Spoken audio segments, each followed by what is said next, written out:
to She Changed History. I'm Simon. I'm Vicky. How are you? I'm good. How are you doing? Good. Okay. Good. Very I'm well. excited for our fancy dress party tomorrow. Looking forward to Oh, yeah. that. Have you got your outfit ready? Yep, my outfit arrived on Tuesday. Oh, very good. Doesn't fit. Okay. So I've had to cobble together something else. I'm supposed to be going as Kristoff from Frozen, and it'll No. because yeah, Oh, because this is the cutest. yeah, well, Kat's going as Anna, and I think the only way you'll be able to tell that I'm Kristoff is that you'll be able to tell that Kat's Anna, Yeah. and If you ever I've separate throughout the party, People will just be clueless. Yeah, so I'm going to look a bit of a shambles, but whatever. It'll be a fun night. I doesn't can't wait. matter. And but I never stayed at Speech House, so I'm looking forward to it. Did And you I'd see like that time Alison Hammond stayed at Speech House for Ant no, and Dec's no, Saturday Night Takeaway, and they convinced her it was haunted? It was so funny. no. Oh, she's a great one to convince of a haunting, isn't she? Yeah, it was brilliant. Yeah, love it. Okay, today's story hmm is about a lady, Sarojini Naidu, known as the Nightingale of India. That is I'm actually quite a going to, title. isn't it? Yeah, The I'm going to start out with a little Nightingale. poem. Okay, let's do it. She was a poet, so. Mm. Till ye have battled with great grief and fears, and borne the conflict of dream-shattering years, wounded with fierce desire and worn with strife, children, ye have not lived, for this is life. Quite a Uh, deep th poem. yeah, thanks Where are we indeed. going? These are the words of poet, politician, campaigner, and activist Sarojini Naidu, a leader in the Indian independence movement and fight for universal suffrage. Standing a mere 4'10", her life took her from India to Cambridge to South Africa, inspiring the fight for equal rights both for women and people of colour. She always spoke her mind, and her ideas on race, empire, and women were all well ahead of their time. As a close political ally of Gandhi, she advocated for non-violent protests against the British rule of India. She spent her life in politics, becoming president of the Indian National Congress. Okay, so she's Gandhi's right-hand woman. That's what we're saying. Basically, yeah. That is Yeah. exciting. Um, Okay. the sources for today are a biography on the King's College London website, an article on Al Jazeera by Nick Dahl, Cambridge University Library article by Jill Whitelock, Armstrong History Journal article by Madison Staggs, and excerpts from the Encyclopedia of India, and various other small. I mean, there's so much to read around on this topic that it just goes on and on. So it incorporates suffragette movement, university policy, apartheid, Oh my God. Indian independence, SALT. And I know There's this is a the point of the podcast, but I've never heard of her. no, How have I not heard of her? Okay. yeah, because Gandhi was leader of the movement. She was there by his side all Hmm. along, sort of second in command. Mm. And well, we'll find out. Okay, let's Find go. out. I'm excited. So born on February the 13th, same birthday as my mother, 1879, not the same birth year as my mother, in Hyderabad in India. Her father was a principal of the Nizam's College in Hyderabad. He studied in Edinburgh, oddly. And her mother was a singer and poet. She came from a family that was really well regarded in Hyderabad, definitely an upper caste, I think it's pronounced. So India has the caste system in a way that historically over here in Britain we've had the class system, Oh, okay, and okay, okay. So it's sort similar. of yeah, it's very similar, and it's still you can still see it today in like Bollywood movies and things, and the It's sort of interesting. pictures of beauty in India generally lighter skin means higher caste, Yeah, and because so a they lot have of skin actors, lightening creams, don't they? And things like yeah. okay. Um, Her family were well regarded, well educated, Okay. relatively wealthy. Her father was a principal of a college. They were definitely a sort of higher caste family. She was one of eight siblings. Shakespeare and Wordsworth filled their bookshelves. British intellectual and military icons were revered in her household and stories about them told, and she and her siblings Really? sort of And this spoke is English. colonization central, though, isn't it? Yeah, Yeah. absolutely. And they sort of, at the time, they looked down on, like, the hired help spoke the local languages, and they thought it very uncivilized not to have a knowledge of English.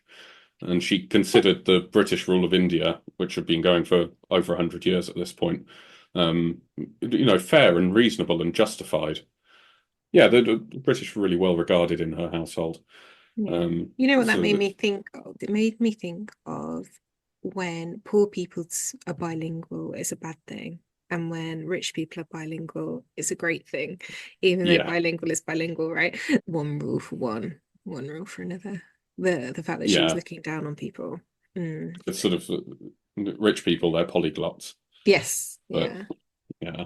It was a privileged and sort of intellectually rich childhood, and she just hadn't been exposed to the harsher aspects of British rule, which we'll come on Yeah. to a But bit she's well later. educated, so Well educated, yeah, yeah. but maybe just sheltered at this Hmm. point. Okay. At the age of 12, just 12, she passed her matriculation exams to enter university. Oh, And in those exams, she got the wow. highest rank possible. So she It was went me like, to, she's educated. Yes, she is she educated. really is educated, yeah. And then received a scholarship to go and study at King's College in London. Nice. And after that, moved to Girton College in Cambridge. And during her time over in England, she was mixing with sort of a vast array of contemporary poets and artists and liberal, free-thinking households, people such as W.B. Yeats, who himself was a supporter of Irish independence, and she had a sort of enduring friendship with.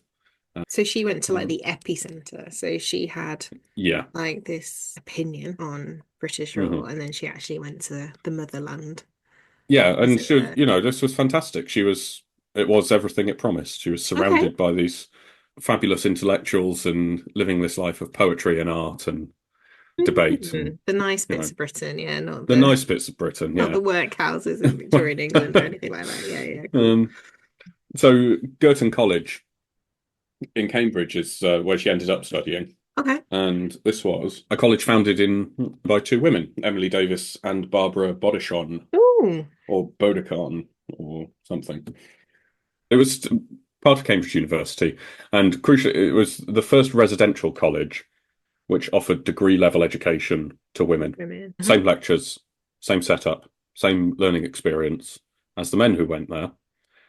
Although it was founded by women and women got taught there, could study there, they could take the exams, the same Okay. exams, and outperform the men. They weren't considered members of the university, nor Ugh. nor were they entitled to their degrees at the end. They Oh, weren't get awarded a degree out. after it. They would sit the exams, You would sit the pass the exam. exams, and not get anything as a result of it. Simon, I hate it. I hate it. I hate it. I hate it. You're going to hate it even more shortly.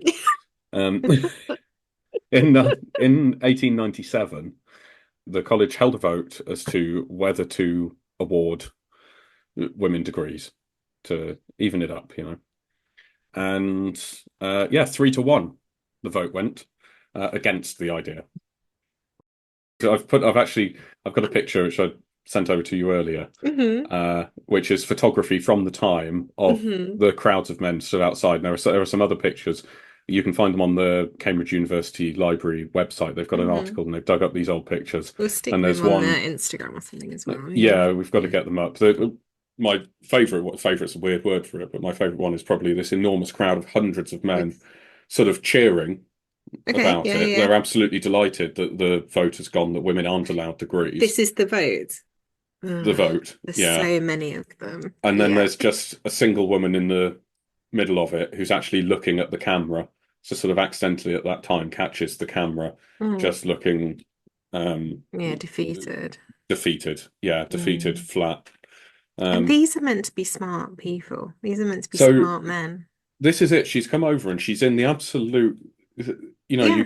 you think of um, intellectual Britain, Mhm. I mean, today, but especially around this time, and for a young girl from India to come over and be studying at Cambridge and surrounded by all these wonderful contemporaries, she thinks she's in the absolute heart of this British establishment that she's held in such high regard. And yet they don't give degrees. They're not members of the university. They're sort of shunning these Shunning. women Yeah. off to one side. There's no meritocracy going on. And once they lose this vote, the majority, not all, but certainly 3-1 of men are just delighted about this. And as what Yeah. sounds like a sort of a war cry echoes out around the college and where the vote was happening. And all of these jubilant male undergraduates and men associated with the university start an absolute riot of celebration. Get out, And they have seriously. even prepared beforehand banners that they hang from the windows. So in the photo here, this is actually a bookshop, and you can pick out there's what looks like a mannequin on a bicycle. Yeah, I can see So they floating. made of a woman dressed in Yeah, bloomers yeah. to mock these, oh, women are riding bicycles now, Oh, um, get. sort of thing. So they hang this out the window. It gets torn down and paraded around, and they rip the head off and they rip the legs off it. It's just that they've Hooliganism, absolutely isn't lost it? their minds. They've Yeah, lost their minds. Incidentally, it wouldn't be until 1948 that women were finally given full membership of the university. been like 80 So, years later, yeah, 40 no, years well, later. 50 years on from Sorry, this. yeah, I got that wrong. Um, so these events really shifted Sarojini's perception of the British. Yeah, This changed everything. This undermined everything she'd been brought up to believe it's quite a strong about them. message as well, isn't it? I'm going to rip Yeah, this head off this woman's mannequin because totally. she has boobs. Yeah. That's it, isn't it? And Despite it's her like, probably getting higher scores in them exams, let's be honest. yeah, Like, yeah. oh no, yeah. A Hindu role model of hers was once quoted as saying that man for man, the English are better than ourselves. And this is the sort of ethos that she'd been brought up on. So it wasn't, Mm, at the time, that was a sort of a race thing, like they are better than us. But she was seeing not only as these Englishmen awful to us because we're mm. women, how else are they awful to us? What's the truth behind how they're ruling India? So this sort of such a misplaced idea was totally smashed apart by all of these savages in fancy hats. Yeah, And her idea that the British rule of India was fair or justified in any way was just out of the window. yeah, yeah, yeah. So the following year, 1898 we're in now, she returned to India. And 1898. that same year, she married Govindaraju Naidu, whom she'd actually met while she was in England. He studied at the University of Edinburgh, same university as He her was father. celebrating. Yeah, yeah. Uh, I don't think they stayed together for a long old time, and they had lots of children. She seemed very committed to him. Okay. He was of a lower caste than her. So Ah, there at you the go. time, it was almost considered the sort of scandal that we'd get 40 years ago for an interracial marriage sort of thing. It's like the Mm. idea that you would marry outside of your caste was just incomprehensible. Their marriage was considered groundbreaking and scandalous. Scandalous. Scandalous, yeah. You just imagine the Daily Mail headlines. In 1902, encouraged by a close friend, she entered politics and had this fervent focus on both Indian independence and women's rights. She wanted independence from the British, and she wanted women's rights, universal suffrage. And for So politics, she's she'd sort of built up all of these skills because she was a poet, she was a great speaker, a great orator. She had this way with words that made her just perfectly suited be to in that politics and capturing influential crowds. position. Yeah, Yeah. totally. So did she get up and talk then? She was quite public or Oh, yeah, she was very happy to sort of rouse up a crowd, give speeches, and she was already quite well known for her poetry ah, I um, see. Yeah. So at the she had a time. platform And already. Yeah. yeah, and independence and the fight for it was not an unfamiliar idea to her at this stage. It turns out her brother, Biren, Hmm. was a revolutionary who had been working for a while to overthrow the British rule of India, but doing it by Ah, armed force. So okay. he was out. He around this sort of time, a friend of his was assassinated in Kensington while he was out with him, and later in life, he would try and make friends with Stalin and would speak with Germany and try and make all of these links to try and then get the Brits out of India. But he was using armed force to do it, Yeah. and So he's taking like the lame approach and totally, yeah. yeah. And it was about as successful as Les Mis, actually. Yeah. And she's taking, a more no. More passive, yeah. She had these skills in poetry and oratory, and she used these to promote women's rights as well as the nationalist movement. So she had these dual campaigns going on. In 1906, she gave a speech to the Social Council of Calcutta to advocate for the education of Indian women, stressing that the success of the nationalist movement relied upon the woman question and that women were true nation builders. Yes. Love And this. so at this point, she was starting to conflate these two issues as you can't sort of really have one without the other. And in order to Hmm. fight for that independence, you can't just dismiss the political will of half of your people. Yeah, so this is like Um, intersectional feminism. Yeah, I love it. um, she gave a speech in 1918 where she emphasized the influence of women in bringing about political and spiritual unity. She claimed that the right of franchise is a human right and not a monopoly of one sex only, and argued Right. that women had always played an important role in political life in India, and that rather than going against tradition, women's franchise would simply be giving back what was theirs all along. So she's out there, she's doing these speeches, Yeah, yeah. she's helping She's form these protesting. associations. She Hmm. is, yeah. But her fight is sort of a funny one. If you look at the suffrage movement, maybe over here, the fight that they had was against the establishment. And the establishment here in their own country was saying no, they were saying yes. And that was the dynamic that was going on. Her fight was not against the Indian state or the Indian people because they didn't have a say in it. Hmm. This imbalance was imposed by the British rule. Yeah. And the Um, timelines are so close, like suffragettes were yeah, 1919, right? So the fact that she's making these speeches in 1918, yeah, she must have had some momentum behind her from the British totally. adults. In 1919, there was something called the Montagu-Chelmsford reforms, but they did nothing to enfranchise Indian women and completely ignored their demands, despite promises that had been made in the run-up to those coming through. Oh, so they were just Um, focused on the British talk rather than the yeah, encompassing everyone talk. Okay. yeah. I know that sort of Ugh. rather than any significant change in India dictated from on high, the reforms left the decision on women's franchise to these provincial councils. And while some councils did approve it, they approved it with lots of caveats and restraints. So the actual number of women eligible to vote was very, very small, even though on the headline they would say, we've enfranchised all of these women to vote, but Ah. Oh, wow. it was very disingenuous. Yeah. And Um, that fuels people, though. Surely that fueled her to, yeah, like, if you say no to something in that regard, in that way, or you say yes, then take it away, the anger and the mm, pent-up frustration, and yeah, totally. if anything, it's doing her a favor, isn't it, by giving her Mm. more of a drive and more of a, I'm not taking no for an answer. Yeah, and again, Um, this is a thread that's in so many of the people we've covered I'm so getting far. quite riled up, but I know Gandhi's coming. It's not the same vibe. Gandhi's quite chill. Now we're jumping around a little bit here. That's sort of a timeline up to 1919 for Okay. her on her own, her doing her own thing. Yeah. But we're going to jump back in time and to South Africa just to see where that link comes in, Yeah, let's do and it. then look out, we're going to meet Gandhi. Right. So colonial South Africa relied heavily on imported slave labor, but then slavery was abolished. And so thought, okay, we can't have slaves anymore. What we will have instead to work Okay. on the farms. Oh, bummer. No slaves. Shit. Um, obviously not going to do the work ourselves. We will ship in indentured Indian labourers to work on our cane sugar farms.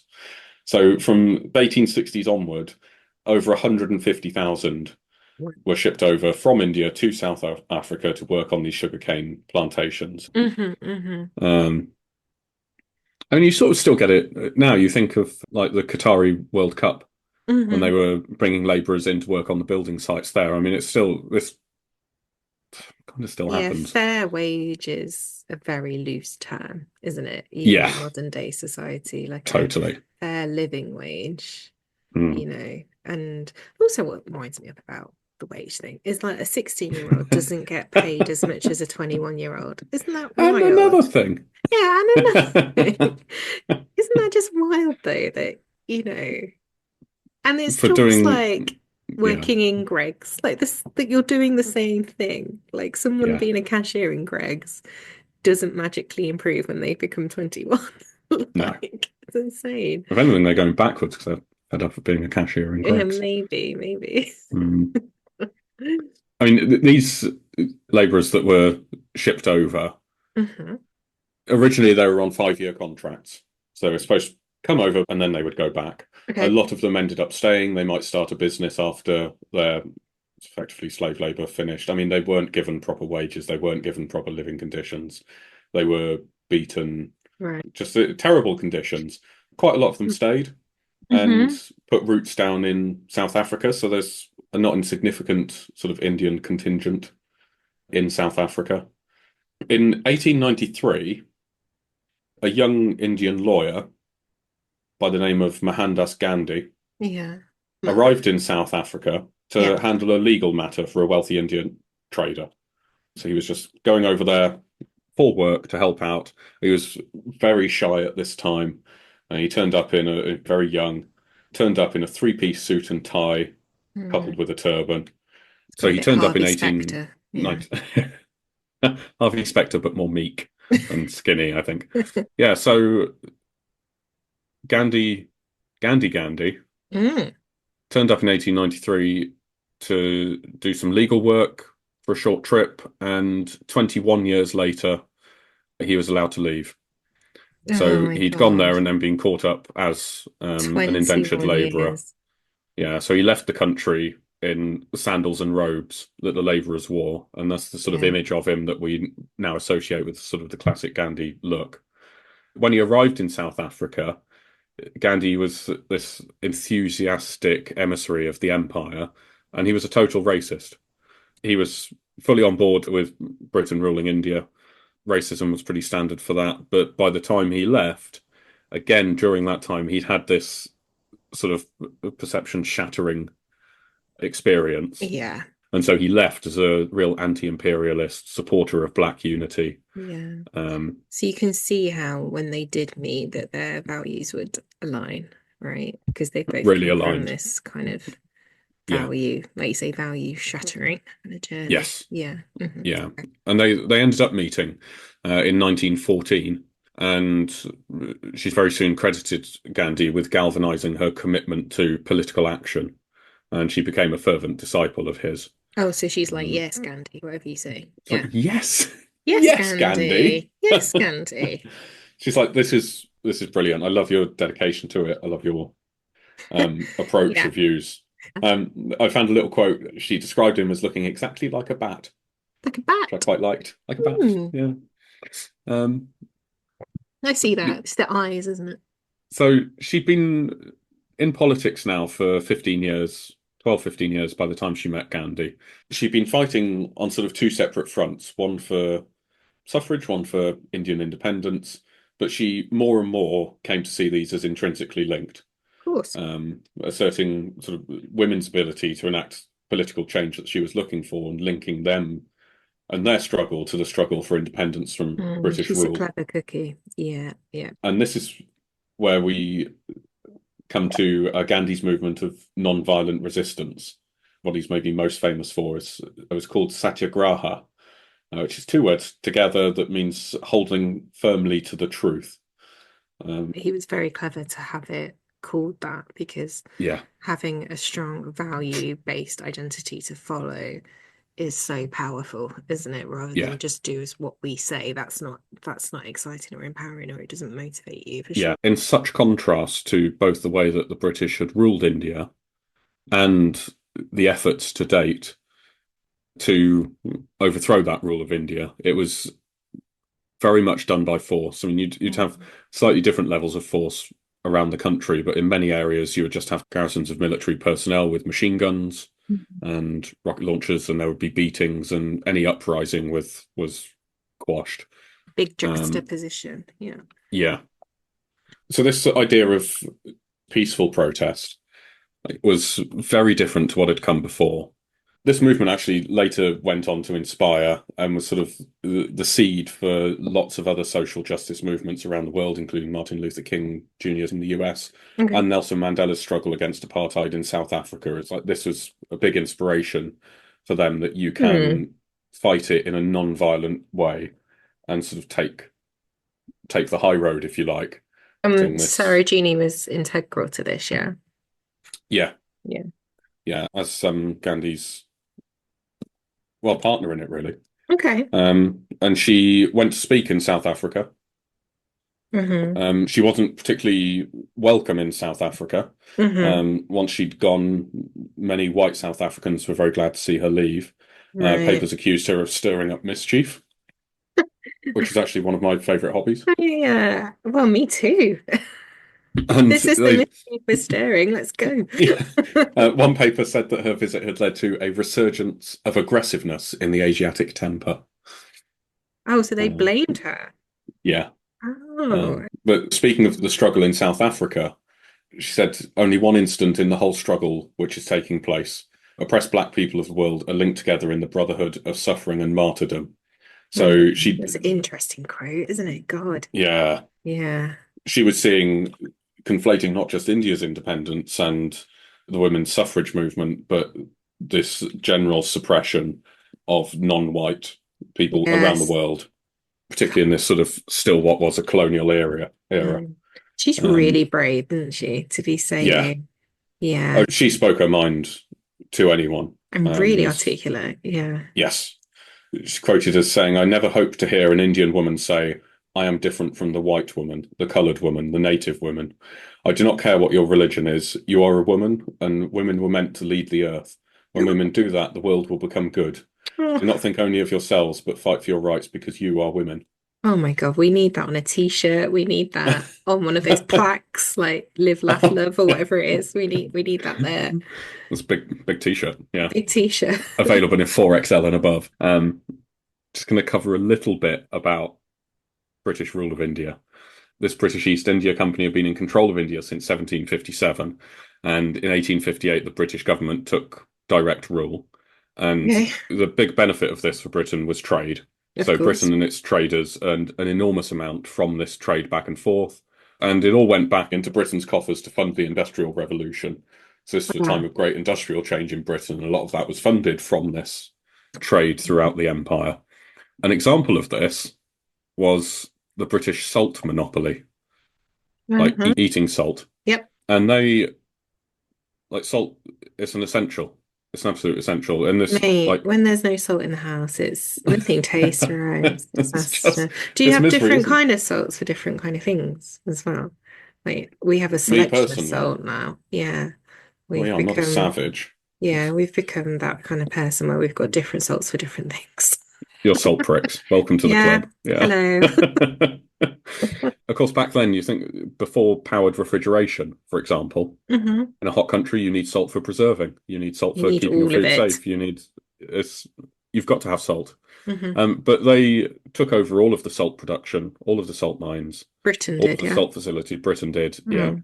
and put in place their favoured Brits to lead it and outlawed the production or sale of salt by anyone other than themselves.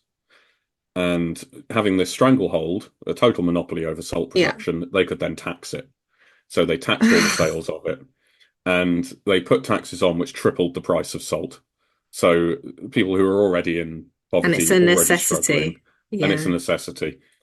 The taxes on salt have been going on for over 100 years, and they just enforced it with force. They Yeah, shot of you if they found you course. with salt, and if you tried to raid or if you were found with it, it was very harsh punishment. Mm. In 1930, Gandhi organized the Salt March, Okay. which was a peaceful bit of civil disobedience Yep. where he and his followers marched a sort of a marathon length as an act of non-violent civil disobedience.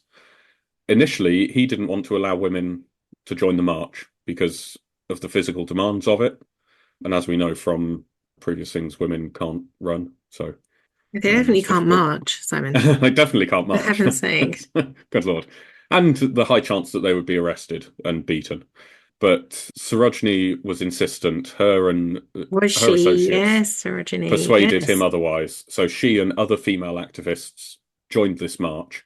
And yeah, okay, so ostensibly this is about a salt tax, but it's about much broader issues than this. She manages to bring together and inspire people uh, on these smaller issues to see this bigger picture. You know what this is making me think of is what's that environmental group called? Stop oil. Yeah, it's making me think of them because it was one of the words you used, civil disobedience, which is what they Yeah, are, isn't it? yeah. And yes, they're making everyone's lives hell. But I really hope that knowing what happens, with the empire and women's Hmm. rights. I really hope something happens Mm. on the back of Just Stop Oil because it's so similar, isn't it? And Yeah. throwing soup at a picture, they have had a longer prison sentence than violent crimes, than Hmm. domestic violent crimes, than that kind of thing. And it just shows how messed up our priorities are. And Yeah. this is like, just like this, how messed up is this salt situation? Yeah. I It's really nuts. hope history kind of repeats that bit of itself, though. But In 100 years, there'll be a yeah, podcast made about them. well, this is the thing. The We'll look back timeline and is think of the insane. This is madness. like 90 years ago, right? 1930. Yeah. Like, it's really concerning, particularly in Britain, with our government really clamping down on peaceful protest. Oh, I really hope that something comes with it, something Mm. meaningful. These individual acts of civil disobedience themselves might not get the change directly, but they're bringing the issue to a wider audience. They're gradually, the more it happens, the more people get involved until it reaches a tipping point, which we'll see later. It's fascinating Um, that it's still applicable today, isn't it? It's really yeah, it really fascinating. is. Yeah. Yeah. Following this march, as he predicted, Gandhi himself was arrested and Yep. imprisoned, Right. and he appointed Sarojini as the leader. Oh, So okay. So she she really took was the his reins right from hand Gandhi. man. Yeah, Yeah. yeah, yeah. So Nice. second in command now, leader of the pack. And as the leader of that, there was, of course, behind the scenes, we've missed out a lot of details here, but I've got to be in work on Monday, so I can't just I can't go through all of it. We are But trying to dissect many, many things. There's a lot. It's a lot to cram in 30 it is a minutes. lot. Yeah. Um, We're like but the Diet Coke version of, yeah, history. behind the scenes in all of this, there were lots of negotiations going on between the current sort of rulers, people in charge of India, the cabinet officials in charge of India back in Britain, and the Indian people and their representatives in this movement who were pushing for independence. And there were things called the Round Table conferences between the Indian independence movement and British rulers to discuss potential constitutional reforms in India. Sorry, she was at So that table. she was at that, yeah. Wow. She skipped the first one in protest against Gandhi's imprisonment. She then went to London for the second one. And during these years, she had been back and forth to London Yeah, of to course. have conferences and discussions with officials there in this constant fight. But she was at this second roundtable conference. And eventually they agreed to the following terms. They would withdraw all ordinances and end prosecutions, release all political prisoners except those guilty of violence. I mean, that alone led to the release of 90,000 political I was gonna say prisoners in that must be India. so many. Yeah. Yeah. And she did that. Um, God, that's Permit cool. peaceful picketing of liquor and foreign cloth shops, restore confiscated properties, Yeah.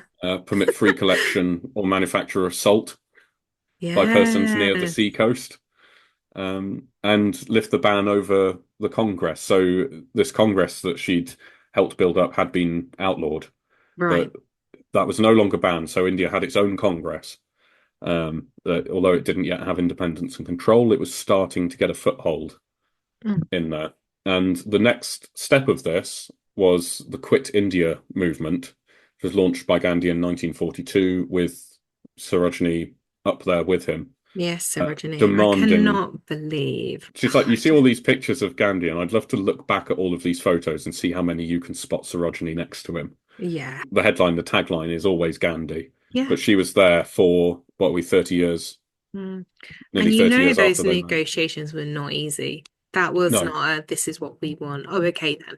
yeah, That needed so much intellect, patience, yeah. strategy. It needed so many skills in that room. And for Mm, her to be the one doing that. yeah. And yes, Also, I love Sarojini. that she was only 4'10". Wow. Yeah. And I just, Small but mighty. Yeah, imagine I'm assuming the white people were taller and she was because they're men upper and class. yeah, absolutely. Yeah. And the disdain they probably had to even be Mm, talking to that. And it makes you like really like linking it to today, we're hoping for a female United States president. We're hoping for women leaders in these positions. The people need the seats at those tables, yet she had managed to manufacture her way into one. And Yeah. that in itself is really, really special. Wow, I did not know that. So this movement, which launched in 1942, the British jailed Sarojini for 21 months for her involvement in it.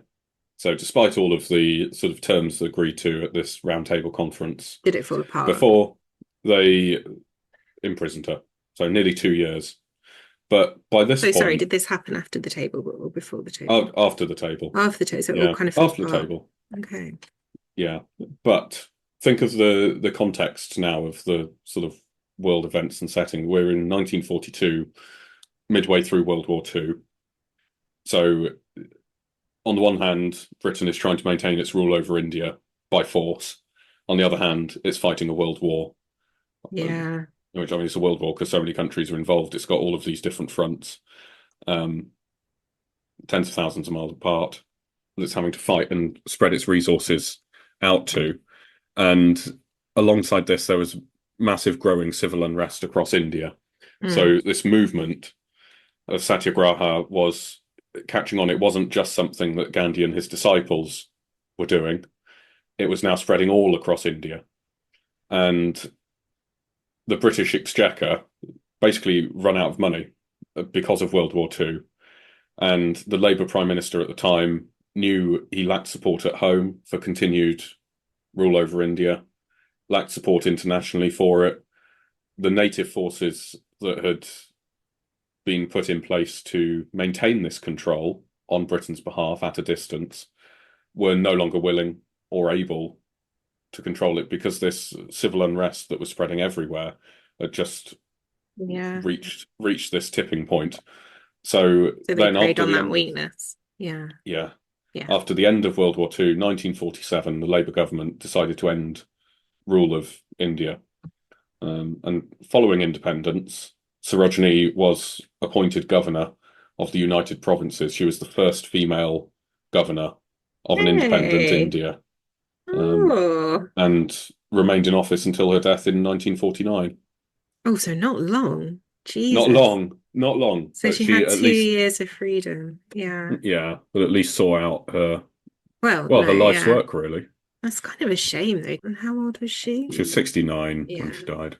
Yeah. Wow. Oh my God. I mean, I tried to write a conclusion for this, but all I could put was bloody hell. And I don't really, I normally like a summary, but there was just so much going on here and so much over so many years, and they'd Mm. risked so much because they at any point during this they could have just been shot. There's such enormous And I risk, but they stuck with it. imagine Indian people went to fight World War II. So not only are they fighting in the war, they are fighting for their freedom at the same time. Yeah. And being very strategic about, okay, the government are a bit weak right now. They've run out of resources, like you said. Now's the time to apply the pressure, and they chose to. And Yeah. on top of probably reeling from so much destruction home. Mm. Um, wow. I didn't know those timelines crossed so closely. I didn't No. appreciate that they overlapped. Yeah. And we've spoken about this before, and like the our view of history is very much concentrated, really, for most Mm. people, on what you learn at school. Yeah. And it's this curriculum, and you learn all about British history, and you just get little excerpts from other places. You don't really realise or consider, unless you're confronted with something like this, the sort of Mm. parallel histories, the parallel struggles going Yeah. on in these other societies. And I was just absolutely blown away by her. Yeah. I feel good. It's a good story, isn't it? It's a Oh, okay. good Yeah. I feel really I'm relieved because you looked go pissed on, off girl. earlier. Yeah, yeah, yeah, yeah, yeah. I was. Yeah, fair. But again, we weren't taught things like that. We weren't taught that actually there were mannequins of you being thrown around and jaded because you No. were a woman. Like I did not know that had happened. Like the absolute hatred for women. Like you hear quotes and stuff, don't you? And you hear um facts like, yeah, women got the vote, da, da, da, da. But you don't Mm. hear the absolute um disdain for No, you and just existing. it Yeah. does feel like this, and these, particularly like the Girton College events, this real sort of animalistic behaviour. Mm. These otherwise, upstanding young gentlemen You studying can at imagine Cambridge. them How with do you their do? notebooks. Yeah, righty righty. Yeah, Yeah, I've got all my equations. Yeah. and absolutely lost their minds Yeah. because they Heaven forbid had a agreed to woman, continue. yeah, got more in an exam than you did. But she didn't get Yeah, the paper that you got. Oh my God. so she Ugh. couldn't actually We're become a talking about it doctor, again. you We know? can't talk about it again. I've lost my happiness immediately. Oh no. Yeah, Yeah. there Oh, we it's are. Sarojini complicated, Naidu. isn't it? Wow. Thank you so much for teaching me. That's amazing. There's a lot that came out in the research that there just isn't time to include here, so I'd really recommend reading up more about all of this. All of Yes. this and the history of women in British universities, particularly Yes. the Oxfords and Cambridges, and just how recently in history things have changed, if they have Mhm. changed. Mhm. India and its independence, and both sides of the coin of British rule and colonialism and the empire. And don't get me wrong, there was outrage on the British side about a lot of this behaviour that their proxies were Yeah. exhibiting over in India. I'm just astonished that they stuck so vehemently to this non-violent protest for 30 years. Yeah. And I just think, how long And could I how much go on? faith? How Yeah. much faith, yeah, how much Yeah. faith you've got to have that it will eventually work Yeah. until you just think, ah, fuck it, let's get a cannon. Like to not go that route. Yeah. Um, Yeah. it's remarkable. And you know where you can learn more? You can learn more on our Facebook group that we've got. We've got a She Changed History Facebook group where women are shared every day and other people are sharing stuff now. And it's just a really happy place of the internet where you can learn Love that. amazing things. So please come join that and rate, review, and subscribe to this would be very helpful as well, so more people can learn. And yeah, just continue this really wild ride. All our stories are mental, so wild. You just don't know where it's going to take you. Like We've certainly today, covered some ground. absolutely. So, yeah, thank you so much for listening. Thanks, everyone. And we'll see See you you next next time. time. Bye. Bye.